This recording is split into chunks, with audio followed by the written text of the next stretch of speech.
சொக்கநாதன் பெற்றெடுத்த பிள்ளையாராம்.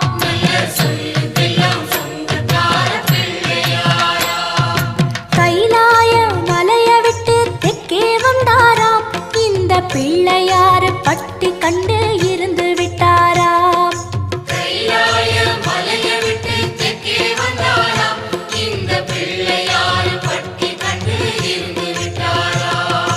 கணபதியார் வந்தாரம்மா, நம்ம உறவாக நின்னாரம்மா.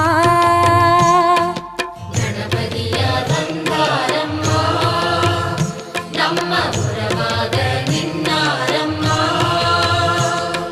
சொக்க